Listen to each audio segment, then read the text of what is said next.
I realized the other day I kept fighting with the window behind me.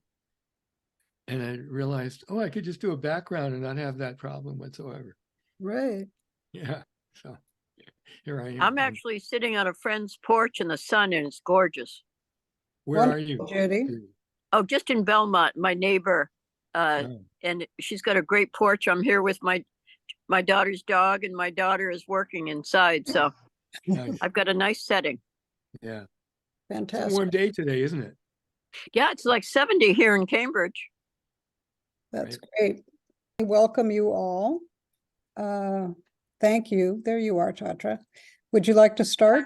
You're welcome. Yes, of course. Hi, everyone. Thank you for being here today. You're welcome. And I just want to say we are honored, we are happy, and thank you for taking that time off your busy schedule to be with us today. My name is Tatra. I'm the Executive Director of African Food and Peace Foundation. And I'm honored to serve in this capacity with all of you. But most importantly, I want to tell you that we are always touched by your generosity. We are touched by your dedication, and it just doesn't go unnoticed. And everyone plays a role in this partnership. So we are very grateful. I would like to tell you about what we are going to discuss today. Today, the topic is going to be the discovery circles. And some of you may be wondering what those are, but you will know in a minute when everybody presents. But it's just to have conversations of where we are now, where URDT and ARU and other partner institutions have reached up to this point and wouldn't have made it without you, definitely. So I like the fact that we have this strong bond and the successes we've had from URDT inception. For some of you who haven't been with us from the beginning, I just want to let you know, I hope you learned so much today as we effectuate change. URDT uses the principles of the creative process, system thinking, and those processes have really helped us. And I won't spoil it for the presenters, but the topic of today will be the discovery circles. That will be the topic. No, sorry, the two-generation approach to development. So you'll be listening from other people. It's Yes. fundraising that I have belonged to for years. Okay. So Somebody. continue. So a little bit of my background. Oh, I see you. Oh, sorry. Jane, you might want to put your mute on. Yes. Thank you, Sherry. Thank you. So, as you all know, I grew up in Uganda, and that helps me in my work in that I can relate to the challenges that these girls and young women face every day. So I hope to the new people who have just joined us, they'll be able to relate. And for all that, and everyone who has been with us from the beginning or in the middle for a few years, thank you for coming again, and thank you for being with us. And also, I just want to say that you're welcome. And I want to take this opportunity to invite Patty to say a few words as our new board chair. We are so happy to have her with us. Her dedication and commitment is exceptional, like every one of us here. And welcome. Patty, you can say a few words now. Thank you, everyone. Thank you for a wonderful kickoff. And I just want to say that I am so honored to have inherited the mantle of chairperson of AFPF from Martha Dolben, who has served in this capacity for over 25 years, building on the work that Silvana Franco-Veldkamp did to start AFPF. And many of you know Martha well, and she has finally decided it's time for her to retire and move on to focus on her business, which involves women's circles and the spiritual connection among all of us. But she's with us here in spirit and sends her best wishes. I wanted, for me, it's just so wonderful to be together with our Ugandan friends and our American friends and supporters. And the purpose of these gatherings is really to try to share with many of you the experience that those of us who have visited URDT have had over and over again, which is the opportunity to sit at the feet of the amazing Ugandans who are doing this incredible work and learn from them what they've come up with, how well it works, all the learnings and discoveries along the process. And every time I go, I'm just blown away by the structural elegance of all the programs and the hard work and dedication and commitment and the joy that you just see everywhere on campus and out in the field when you go out to visit. So we wanted to try to bring some of that deep learning and spirit to you using Zoom and our ability to connect with one another. And so the partnership that we have with URDT is very unique. I mean, it started over 40 years ago and is based largely on an appreciation of Robert Fritz's work in the creative process and structural thinking as it was adopted by Mulama Musheshe and Ephraim Rudaboba and Silvana at the very beginning of the journey. And I'd like to actually ask Ephraim, who's here with us today, to say a few words about the partnership from your point of view, Ephraim. And I'm going to pass the baton on to you and ask you to unmute yourself. And there you are. I'm going to get myself off of the spotlight and put it on you. Welcome. Thank you. It's a great day for me to be able to be present here in this get together of being able to say farewell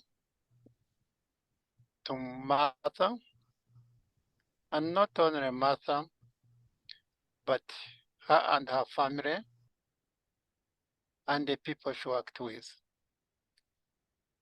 On behalf of my colleagues in URDT, let me specify straight to the co-founders of URDT, that's Mwalimu Musheshe, Silvana Demi.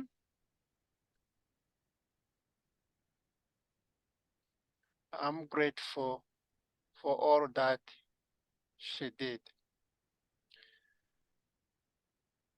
Since 1987,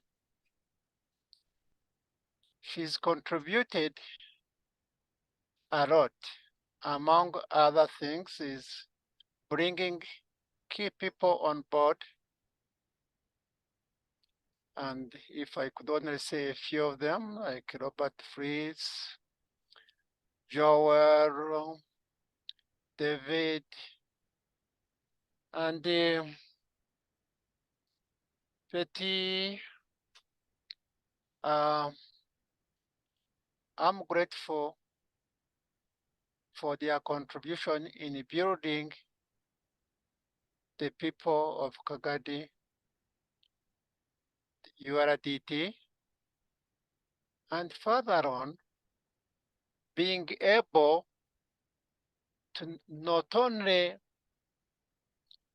support them in implementing the URDT projects on site, but also, and to a great extent, bringing on a different approach of thinking in which the communities and all of us, and thereafter the people of Uganda and it's growing now on to Africa and other areas, have and continue to learn how to focus differently in the way to build themselves. Creatively, URDT, with the support of AFPF, is now training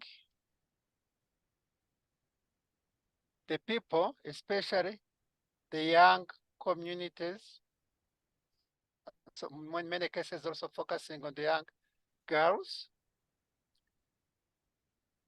and is establishing areas of which they can learn from as they participate, but more so on being able to think a little bit differently and creatively, and be able to build a future for all of us. Martha and the team in general, I'm very grateful. You also, with the support of AFPF, brought other development partners through the trust that they got from the organization to be able to help URDT build itself, and now we have URDT and the African Rural University, but creatively build the capacities of our people. I'm very grateful and hope everything continues. Thank you very much. Thank you so much. So I think we're ready to move on to you, Robert, to talk a little bit about today's subject and why it's important. Okay. One of the interesting, in a second, I have to clear my throat. One of the interesting things was not only what was created in America and then used in Uganda, but what was created in Uganda as a real innovation in the developing world and the whole subject of development. And one of those innovations was called the two-generation approach. So from the film, The Uganda Project, I'm just going to show you this section. Let me make sure I also shared sound. Good thing, share sound. Share. Okay. And this is a section from the film where it is described, the whole two-generation process is described so beautifully.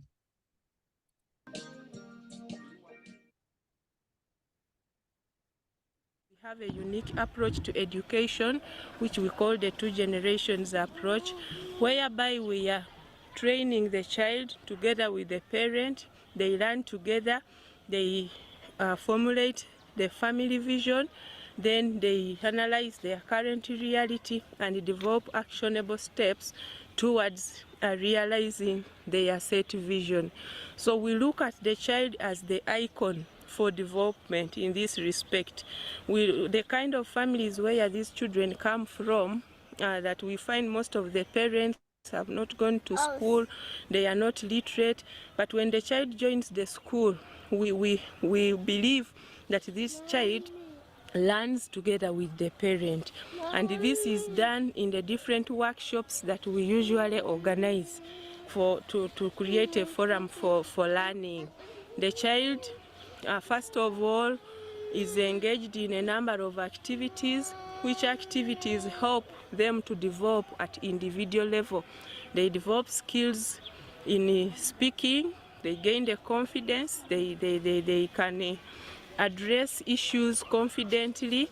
Then they also get skills in they get entrepreneurial skills like in art and craft and other things. They're involved in agribusiness studies.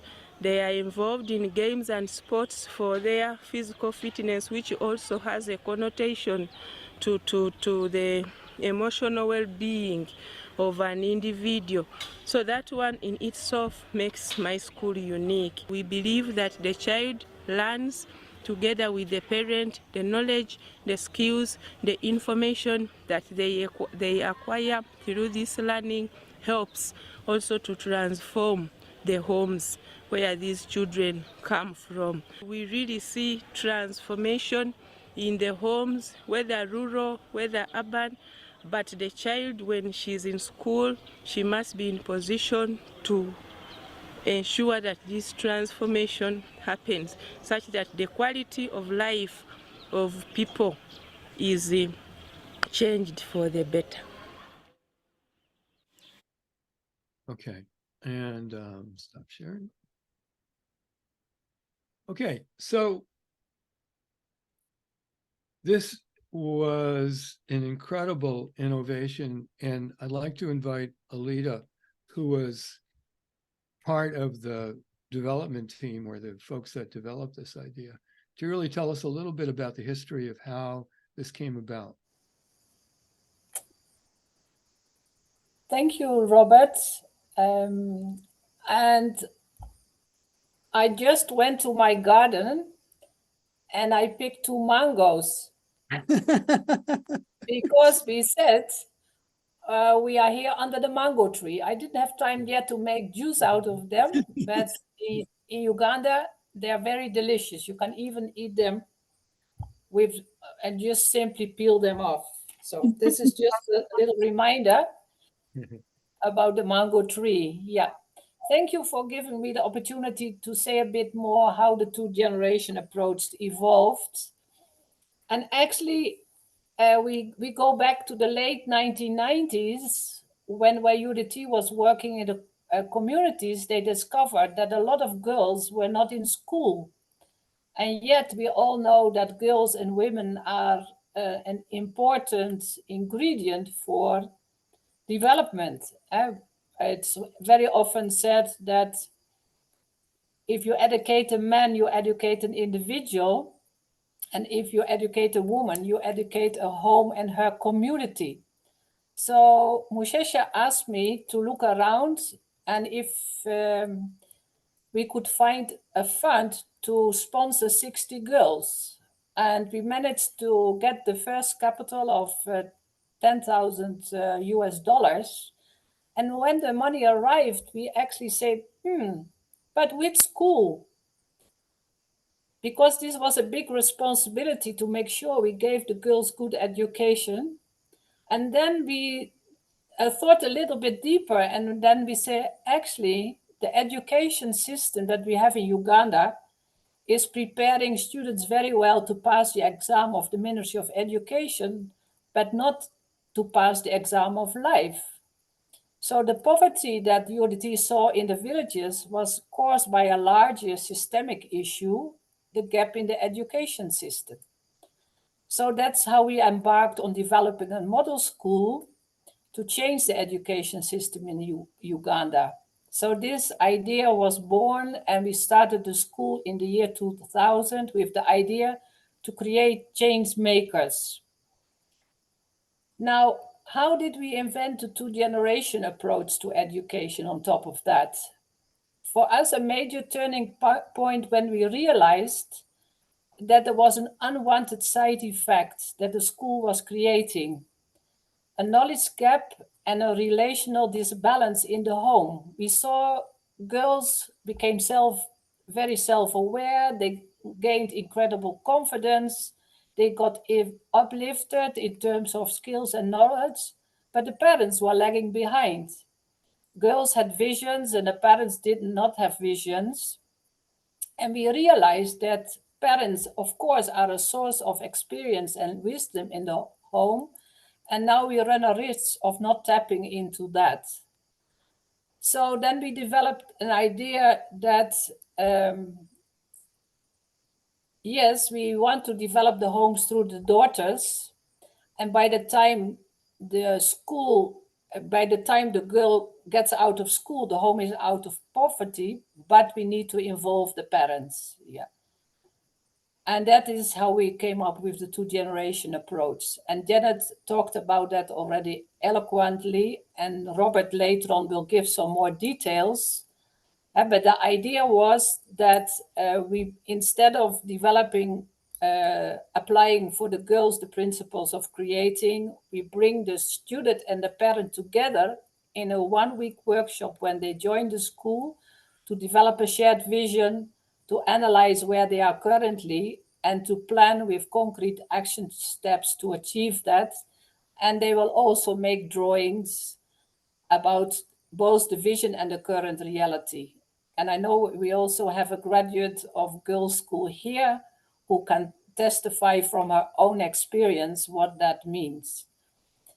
Apart from the orientation workshop, we also organized end of term learning weeks where students learn new things that they can apply in their home. And on the last day of the workshop, we invite the parents, and the parents go in the role of the students, and the students become the teachers to explain to the parents the new knowledge and skills they gained. And during the holiday, together they work on back home projects to improve the situation in their home.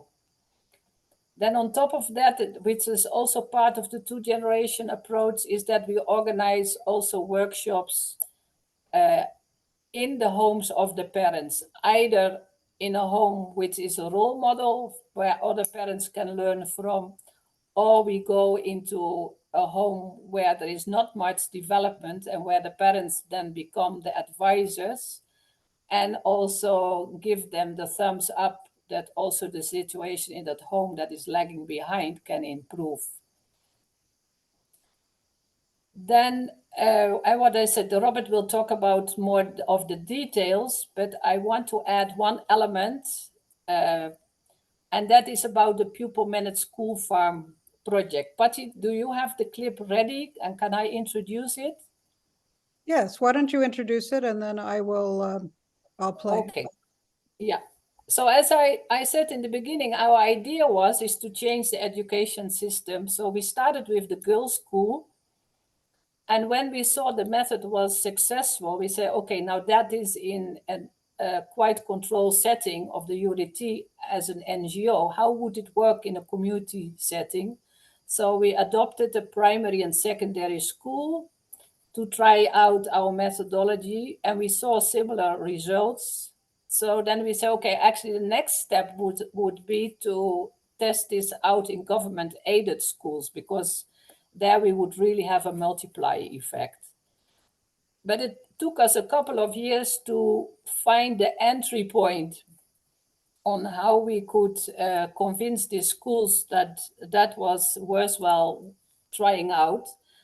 And we discovered that especially in the primary schools where they have school farms, is that they are not utilized like we do in our schools for demonstration and learning, but they are used by the head teacher to generate income for him or herself. And the students are used as cheap laborers on the farm, or when they are as a way of punishing them when they have done something that is not in order. So we realized that therefore there is a systemic issue in the education system where, because of students seeing this as a punishment, they don't appreciate that actually agriculture is a very good source of income, and especially in rural areas, that is definitely a place where they find employment. So we innovated the pupil-managed school farms, where the farms themselves are managed by the pupils and used as education and demonstration farms. We use the epicenter managers who are graduates from ARU, and Robert will talk about the education continuum to identify the schools. And so far we can report that we had quite some success in these schools. Unfortunately, the program was a bit disorganized because of COVID, which made Uganda to close the schools for 2 years. But you will see in the short clip that Patty is showing us now what the idea was behind the pupil-managed school farms.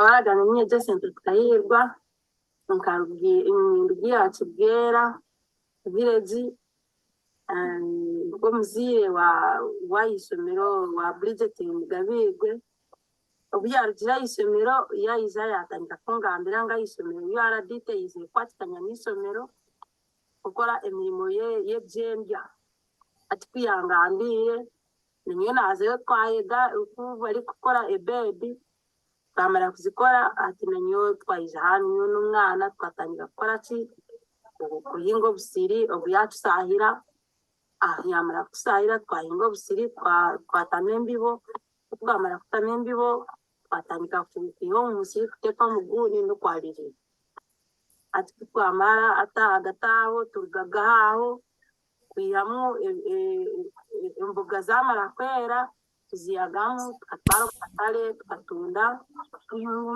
turaguma turasiga amabuna kati turabutwara mu katare turabutunda turihamu sente turagura ebitabu tutwara hamwe na yunifomu n'esabuni n'amuni ati evening akatugambira ngu abaana nibenda ngu barye ebyokurya ebiri mixing ebiteraniise kale katugambe ngu kwakwata ekitakulo kataha akamondi bakutabona greens byona niturya ebintu bisingiire niturya nitufuna amaani g'okukora emirimo nokwega kuteekaho amaani nikode. Bridget, thank you. Here to grow nutritious cash crops. Thank you, Patty. I would like to hand over to Robert, the Director of Education and Training of URDT, who is overseeing the education program at URDT. Thank you, Robert. You're welcome. Thank you, Alida, for introducing me. And thank you, everyone, for joining us in Uganda. Here it is the evening, and we are having a very calm evening. Thank you for making it to this meeting. Alida has talked much about the two generations approach. Janet talked about it. Freeze talked about it. And I will start from there. Whenever we talk about the two generations approach, many people ask us a question. But you are saying under the two generations approach, you train children and their parents. How is that possible? How do you do it? And Alida has hinted on it. And let me tell you how we do it. When we talk about two generations approach, we have two. Two means the child and the parent. And the parent is representing the whole family. And then generations, we refer to as the young generation and the old generation. That's what we call the two generations approach. So how do we do it? It all starts with recruitment. And we don't have much time to go through the whole process of recruitment, but we announce, then they apply, and then we go through the process. And after that, we come to enrollment, admission. We admit both the child and the parent or the guardian in school. In the first week, the child, the girl, and either the father, the mother, or the guardian, who could be a grandfather or a grandmother, sometimes an auntie, but that's rare. They both come to school, two of them. They report to school at the same time, and we receive them at school. That's normally on Sundays in the evening. And then on Monday, they start class together. They start class together. The parents who are women, they actually stay in the same dorm, the same hostel, together with the girls. Then the parents or guardians who are men, we get for them accommodation outside. So we introduce them from day one to what we call principles of a learning home. And then after that, we introduce them to the visionary approach. The principles of creating, Robert Fries talked about it. And so the whole week, we teach them about development, about how to develop their homes, and they draw their visions. Then on the last day, which is a Friday, they all present their visions during the workshop.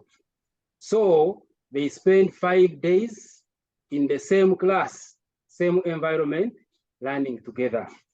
Then after the 5th day, the parents go back home with their visions.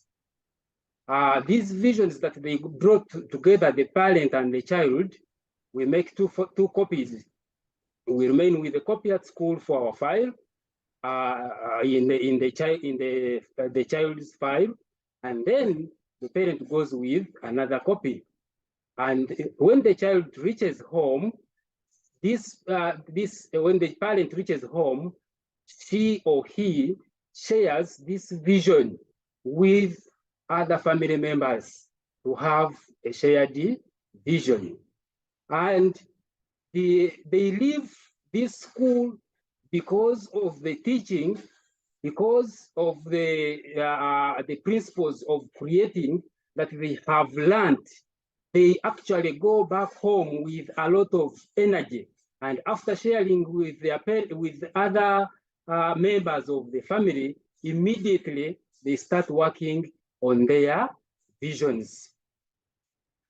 So then after that, at the end of the term, Adida talked about this, these parents come back, or we have a full day with them. And this time they are taught by, she said, they become learners. So their children become facilitators. But it all starts with the teachers development workshop, where we first train teachers for 5 days, and then teachers train students for 5 days, and then students train their parents on the last day. After that, they go back home, and then they continue working on their visions. And I want to assure you that after 1 year or 2 years, we start seeing great changes in these people's homes. Then, apart from the workshops that we have, every term, end of term, we also have a mentorship program whereby in the holiday, we send teachers now to the homes. They find there the child, the parent, and other family members, and then they together discuss their visions, their achievements, and if there are any challenges, they discuss together, and then they forge a way forward, how to continue during what we call a mentorship program. We used to have it once between May and June, but with the help of e-learning, we have now increased the frequency of mentorship, home mentorship, to 3. Now we have 2 virtual mentorship sessions whereby teachers at the comfort of their homes, they still mentor the children, their parents and family members through a computer or through the same folder, the Zoom that we are using at the moment. Then we also have what we call decentralized workshops. This one is normally done in September, whereby our community development officer goes to the sub-county, and then these homes, they select one home that is doing very well, and then they have a meeting in that home, and during that time, and they discuss about their back home projects, but they also have a chance to move around the home of that home, and then they also learn from what that home is doing, and we call that decentralized workshops. Apart from that, we also have radio programs whereby students, we have a radio called the KKCR, Kagadi Chivale Community Radio. It is a community radio, and these students have a program every Saturdays.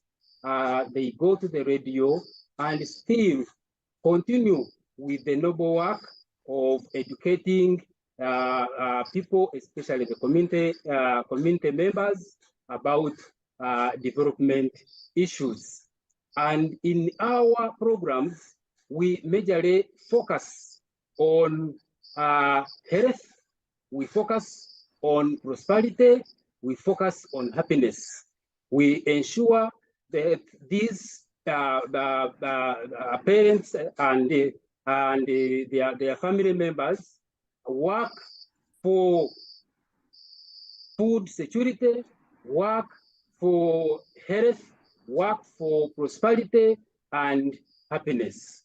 Then we, apart from those, we also have what we call popular theater. This one is done at the end of the year, when the year is ending, where our students go to the communities and educate, still share information with community members, this time using music, using dance and music, dance and drama, whereby we're talking about the creative, the principles of creating. I think our leader talked about the vision, the current reality, the action steps, and they can act this through drama, and then the parents and the other community members enjoy as they learn. We call it edutainment. We also have demonstration farms at school where parents and other community members come and learn from, and then they transfer the skills to their homes. And then the students, you talked about e-learning, they have tablets, and they have learned how to use these tablets to record their back home projects. And when they come back to school, they share with other children, other students in school, what they are doing in their homes, so that they learn from one another. How do we assess it? We go to the homes, and then we are interested in about 2 or 3 things. One, we want to see whether what they are doing as back home projects is in relation to their visions, the visions that they drew when they were at school. during the 5 days. We also want to see whether there is no connection between the back home projects that they are doing and their vision. And if there is no connection, then we sit with them and then we guide them accordingly. So generally, we want to see where there is progress in terms of income, in terms of food security, the size of land, housing conditions, and others. And we, after we actually have a report card which has two sides, one for the curricula and another one for the co-curricula. So our report cards are totally different from other schools because we show both the academic and the co-curricula. And to date, we have trained over 450 girls and over 2,500 family members. And we conducted a survey and we realized that 100% of them, after completing senior 6, they actually go for further studies, 100%. Then 90% of them are working, 75% are actually earning above $143. That is over $5 a day. And we also realize that 100% of them do actually make decisions in their homes as a result of the empowerment that they get through our trainings. Then we also realize that 63% of them either co-own the land or the house together with their families. Now, a little bit about the education continuum. Well, Robert, it's probably for the sake of time, we should probably move on, but you've certainly given us a lot of detail about the logistics of the process and so on. Thank you. Would you like to introduce Melodious? Yeah. Okay. Allow me to introduce the Melodious. And I was talking about the education continuum. These girls start from P5, then they go up to senior 6. After senior 6, they join African Rural University. We get these girls from the community, we train them through our schools, and the university is actually the institution which makes which produces the final product, the product that is ready to go to the community and work for the transformation and of the community. So why don't we go right to her experience to find out how it was for her. Yeah. So allow me now to introduce the alumni of URDT Girls School, who is currently at African Rural University, and she's already in the field, and in 1 year from now, she will be an already product to go and work for the community. Thank you. Please, Melodious, come on and share your experience. Thank you. Thank you. Okay, hello everyone. Can you hear me? Yes. Yes. Okay, thank you. So, protocol observed, I respect you all and honor you all. So, my name is Aumuza Melodious, a student at an African University, third year now, and in the practicum, 1 year to graduate, and I'm an LTS or Aero Transformation Specialist. So, I joined URDT Girls School in 2012, that was in primary 5, and finished in 2020, senior 6, and then as my vision stated, to join African University and then complete the cycle as it is joining primary 5 and then complete the university at African University, and then you are an LTS, and I'm soon graduating. I'm very happy for that. So when I was joining URDT Girls School, really the state was very poor. I will summarize because of time. Our home was poor. It was in a poor state. We didn't have enough resources. There were very few. First of all, we didn't have enough land to cultivate. We didn't have enough food. poverty. Really, we were very violent at home. My father would come and really violate everything. So when I was joining URDT, it was in a solid state. So after joining URDT, I'm summarizing because it's a long story. When we arrived at URDT Girls School, we were introduced to a one-week workshop that was by Mr. John Simi about visionary approach. And then it is during that workshop when they really introduced to us the two generations approach, because they didn't allow my mother, who had brought me at the school, to go back home. It was for 1 week to start school and learn together with me as a student about the visionary approach, how we are going to work with the vision, achieve it, and that was for 5 years. We learned together with my mother, and then after 1 week, because during the workshop we were requested to draw a vision for 5 years, and in our vision we had a permanent house. We wanted a good compound, we wanted a tank, a good kitchen, permanent toilet, and many others.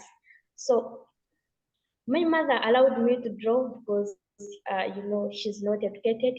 I drew everything, and they requested my mother, if she goes back home, to really first explain this to my father and other family members, to explain about our vision, how we've made it to be more a shared vision, and then to pin it on the wall in the house. So whoever sits in the sitting room can really view what we want and maybe work towards achieving that vision. So that's what my mother went back after 1 week.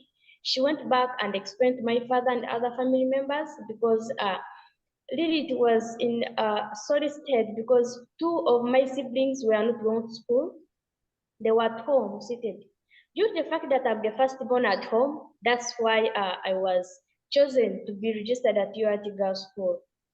I was blessed. So when she explained everything at home, they really adhered and started working towards that. But just because my father was really rigged, was violent, he couldn't hear. He didn't respect that.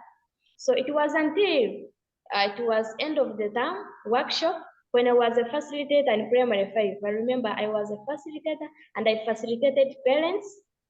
It was translated. The theme was about having family meetings at home. We conduct family meetings, we as chairpersons, and then all family members share and really come to the shared vision we want. So when my father saw me sharing in front of all parents, he was really happy. He was like, oh, you mean even girls? Because he even didn't want me to go at school. He wanted me to go and get married. And maybe he can get some small dowry because I'm married. So when he saw me facilitate, he was happy. When he went back home, he was really happy of me. And he was like, hey, I'm happy of you, Melodious. So which position? Because I was a second in the class. I was really bright, and I'm still bright. So he started gaining and knowing that, oh, can we work together and be something else? So because of me, he gained confidence and started cooperating with us. We started working together, having family meetings, because I was the chairperson, making sure that all these people's mindset is changed. I used to conduct family meetings twice when we were in holidays, that is twice a month. So that really helped us to achieve some of the achievements I'm going to say. And personally, I gained skills from URT Girls School since 2012. I now have communication skills.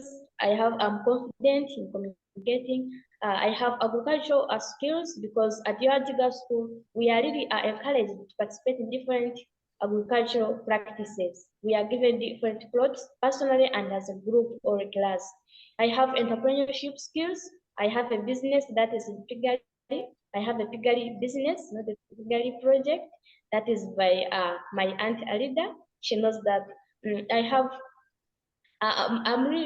a sense of empowerment, because though my father wanted me to get married, but at the back of my mind, I think I was empowered from the beginning. I'm happy of that. So I will share. I'm brief. I'll be brief, but it's a long story. I'm going to share some of the achievements since I joined URDT Girls School, and since we started working towards that shared vision due to the two generations approach. Because if my mother wasn't educated on working together as a family and going back to share with my family members, I don't think that it would happen. Because if I myself was introducing that to my family members, I don't think that they would adhere to the following. So so far we have a permanent house as it was in the vision. We have a permanent house, we have a TV, we have good compound, we have a good kitchen, we have even kitchen gardens, we have apiary, we have in apiary we have 30 beehives, because per jerrycan we can sell it at around 300,000 Ugandan shillings. And per year, because we harvest twice, per year we have 50 jerrycans, I think. So we have sugarcane plantation, we have vanilla, we have cocoa plantation, we have Mississippi tree plantation, that is for it acts as windbreaker, it does get timber from there, source of income, and many others. So before we had a small piece of land, it was less than 2 acres of land, but now we have above 10 acres of land. And then we also have we are all educated. We are all in the system of education because no one is at home. We are all studying. So in summary, I think because of the two-generation approach, it is a great program really that has impacted many of us alumni from URDT Girls School and also in ARU. And then we implemented this not only at personal level, family level, but also at community level, because I personally now work with a group. It is a cooperative. It is called Nyamachumu Cooperative Group. It started as a group but now I work with them. I work with them how? Because at ARU, African University, we are taught different programs. In the creative process, creative orientation, we have also technologies for transformation. Technologies like different styles or different methods, different means of farming. We can use sack gardening. We can use different means to carry out agriculture. I have different skills in entrepreneurship, how they can manage different programs. So I'm doing that, but currently we are in the theoretical part of it, and soon we are starting practical part of it. So in summary, I would thank Dr. Mwalimu Musheshe and co-founders of URDT Girls School and URDT at large, including ARU, for the support really they are giving us as needed people, I can say. Thank you. Thank you so much. Thank you. Really appreciate it. Thank you. Thank you very much. Thank you. I have one other really short video clip I'd like to play.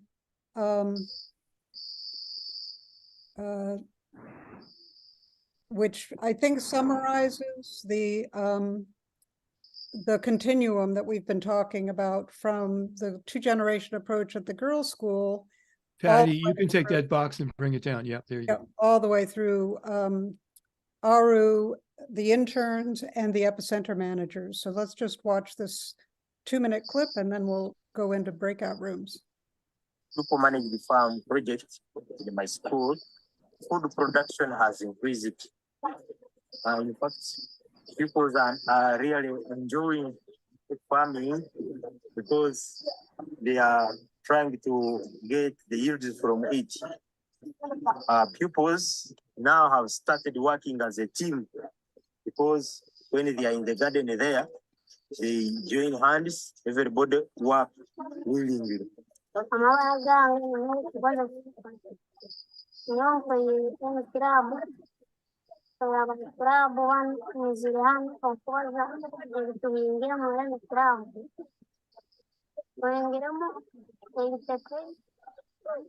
Hamuna karoti. Hamuna na michungwa na cabbage. Ni mboga. Hiyo ni vitu vingine. My name is Samira Noeli, and I'm an intern student from African Royal University.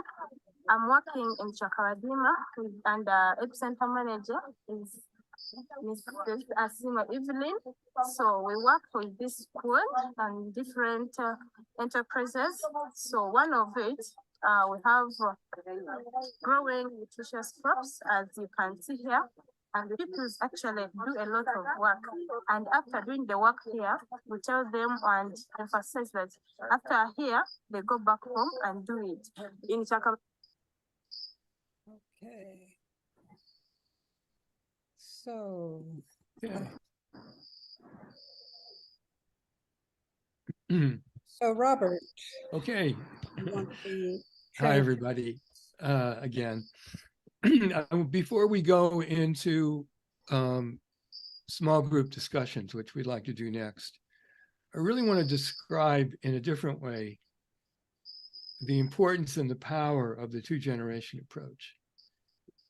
You know, Robert's told us a lot of the details of how it comes to pass. And then we heard how it actually works in an actual family. What's really going on is a change of orientation, and it's quite a profound change from the circumstances being the dominant force in a person's life to their choices being the dominant force in a person's life. And think about it from the standpoint of before and after. Before, there's no sense of direction necessarily. There's no sense of future, or at least positive future. And the organizing principle is day to day. Now, usually that degenerates into problem solving in the sense that your whole life is about, I have a problem, I got to solve it. I got a problem, I got to solve it. And there's no sense of future direction or what you actually want to bring into the world. As we've said in various occasions, you can solve all of your problems and still not have what you want. What's going on in this process is that not only the girls, but the girls, as was said, the icon for development, become the pivotal point for the family's development. And you can imagine that at first they come in and they get trained. The next thing you know is they have a 5-year vision of the creative process. Now, it's not just the vision. It's not shared vision alone. It really is shared structural tension. In other words, here's where you want to be. Here's where we are. Here are the actions we need to take. Here's when we need to take them. These are all, of course, very mechanical steps. But what they yield is a complete change of orientation from the circumstances as your life building process to your choices becoming your life building process. And that's quite a profound change. So, and when we're talking about this, it's not simply that people go off and do good things, which they do. It is that there's a complete change of how one can live one's life fundamentally, in a really fundamentally structural way. And I think that's one of the most incredible, profound insights of that development that Alida and her team have created. So thank you for that. So now, 2 months ago. So yeah, that was last August, and yeah, what I've seen there was really inspiring, and seeing these videos are really highlighting why I found what has been done there very attractive and impressive. You know, as everybody was able to see that there are some key components that are there. A deep understanding that innovation is key for the future. Having limited resources should not hinder our creativity. This is really part of what I've seen there. Contribution of new generation, such aspect is very crucial. And especially here, we can see the two-generation approach. So of course, focusing on new generation, but not leaving behind the previous one. So working all together. A few other aspects are the following. How have you applied this in your life? Sorry, please come again. How have you applied what you've learned in the life that you're living now? So basically, I'm trying to develop a project which which is related to agriculture, and this is helping me almost every day since I'm receiving a mentorship. A lot of mentoring coming from the activities there. So mainly from Dr. Mwalimu. So what has been done there is fueling the project that I'm trying to develop as well there, and the partnership that we're trying to establish all together. So basically, it is a ground for what I'm trying to develop, basically. Yeah. Fantastic. Great. Thank you so much for sharing that. Thank you. Thank you. So I believe Fred has joined us as well. I wanted to invite. Somebody said something. I wanted to invite Fred to. Patty, may I say still one? Sure, of course, Alita. For 1 minute, Patty, on the question that was posed to us, yes. Why works it so well? Definitely, yes. I agree with everything that has been said, that people want a better life and relationships and everything. But another very important aspect is of the two-generation approach, where the school trains young people to become change makers in the homes. It keeps them in school. And I think that's a very important point also to make. I mean, before at a very early age, you invest in a girl because she gets married and moves out of the home. But now the parents and family members start to see that she's actually a resource to the home. So they love to keep her learning more because that's part of a strategy to develop the home. And then when it comes to the education continuum, to having now a girl who has a prospect to go to a university, oh my, that is another level that the homes where these schools come from never could ever have dreamed of. Yeah. So I would like to bring that out also as a benefit. Great. That we get many more girls from disadvantaged backgrounds who get properly educated and become Thank you very leaders much. of their own lives. Yeah. Yeah. It is indeed gratifying and fulfilling to hear the stories and the testimonies about this approach, and the compliments that have been made by the speakers that have come out of the room discussions, although the time for the rooms was too short, but I think it would be better next time. Yes. The challenge that we've always had at URDT has been, how do we scale out and up this approach? And I'm glad that the words Robert has talked about, the kind of transformation that is happening, is tremendous. And the vision we still hold is how do we go beyond Kagadi? How do we cover the entire country in Uganda? And how do we eventually transform the African continent at the end of the day?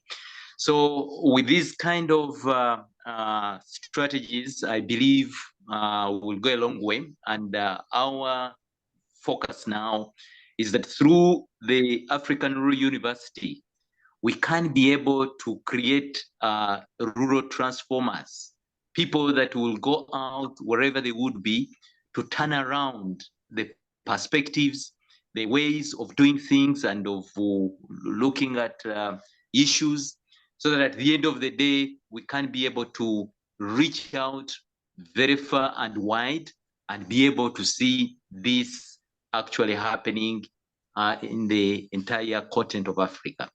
So we want to thank all the people that have been behind the discussions, the support of these initiatives, and we believe that together we shall be able to realize our vision. So thank you very much. And for pulling off this initiative, we are very glad and proud of everybody that has been behind it. Thank you. Thank you so much, Fred. Thank you, Fred. Thank you. Driving, I'm sorry, I had some double booking for the hour. But I have a student in the African the school that we are describing. Right. And I tell you, I am really moved by that two-generational approach. It is so powerful and it is so transformative. I concur with the last person who was asking a question, how can we extend it beyond Kagadi? My student is from Rukunjiri district, and I hope after this she will be able to go to, when she graduates, right now she's in the 3rd year, she's Olivia, and when she graduates, I hope she's going to transform, to bring in seeds of transformation in her rural home. But I still think that there should be a way of extending beyond where we are at this point. And I was thinking about scholarship, whether there can be a way of scholarships that can be like pick girls from different districts, those who are willing to undertake that kind of education, because many of us are kind of still bent on colonial education, where people are being prepared to go and get jobs somewhere created by nobody. And unemployment in Uganda here is at the highest level right now. So I think this transformative effort is the way to go. Thank you so much. Build the training institutions, that is the URDT university, even more, build more capacities of the teams that are involved, and spread what is being taught around many parts of Africa and the world. Thank you. Thank you so much, Ephraim. That's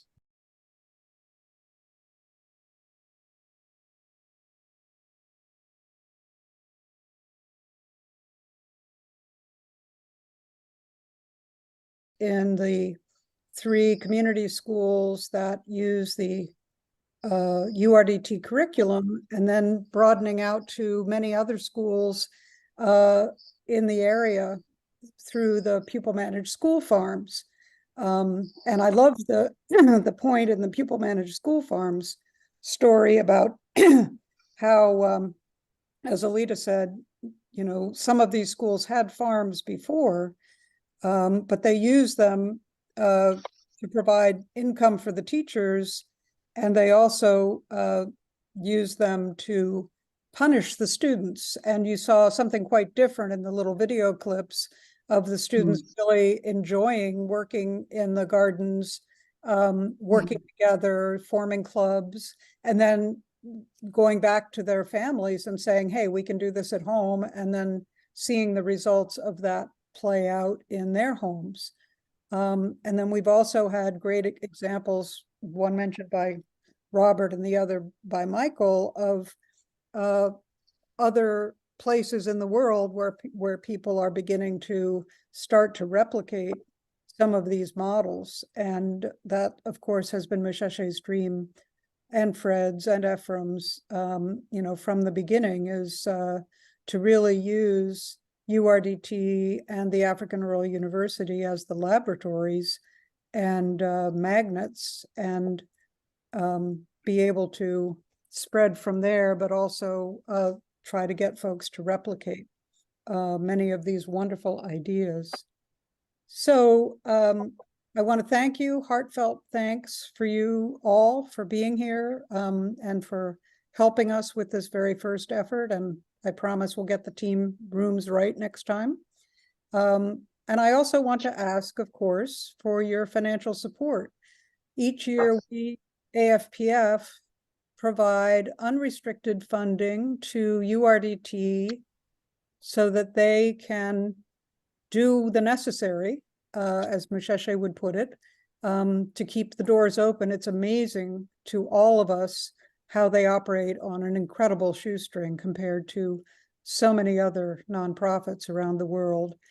And in addition to the URDT need for funding, which supports all the programs we've been hearing about today, the African Rural University, which is part of the URDT family, is very much in need of financial support right now, both in terms of scholarships, as was mentioned by the father of one of the students there, to expand our student base. We'd really like to be able to provide scholarships to more ARU students. And also, they are building a multipurpose resource center, which has a new library and classrooms and meeting rooms. And they've put together a GoFundMe project. In addition to what AFPF can donate, they're hoping to receive donations from people all over the world for that project to support women's education in Uganda. So we'll be sending you out a follow-up email with information on all of these projects, and we really hope that you'll respond generously, and that we'll be able to keep on supporting this amazing partnership that has been going for over 40 years now. And again, I thank you all for coming, and really look forward to hearing from you more and seeing you next time. Well, I'd like to also just thank Patty for taking over the leadership role.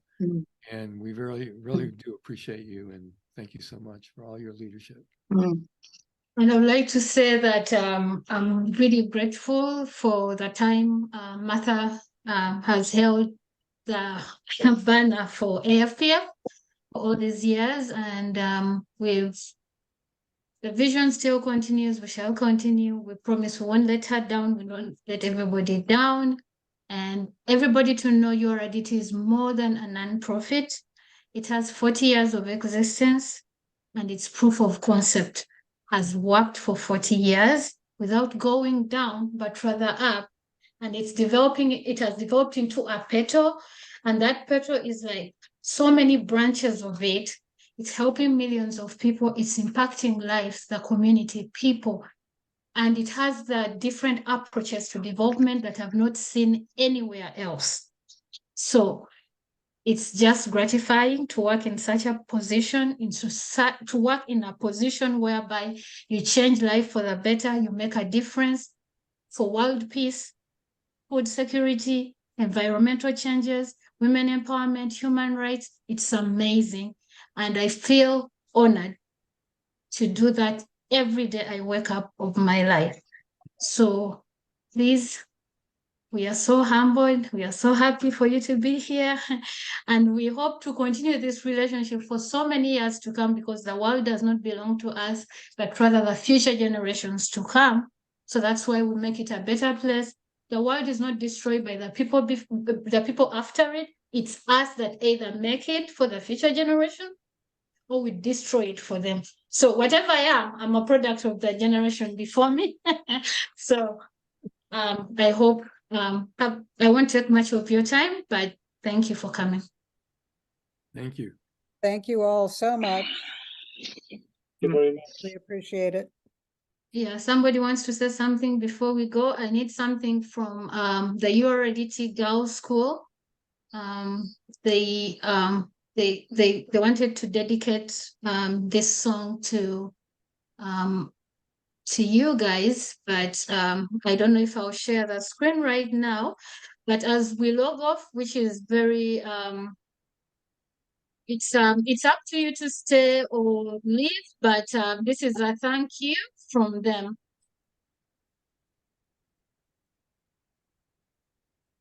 Thank you. Share sound.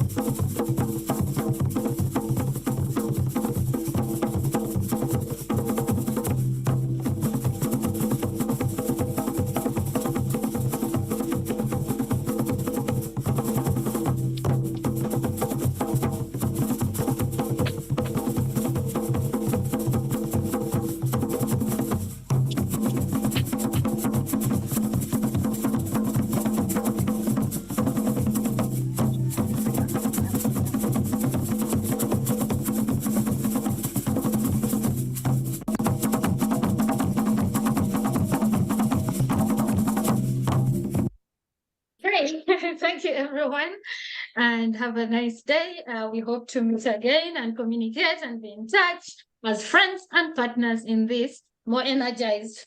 Thank you all. Okay. Bye-bye. Bye. Bye. Bye.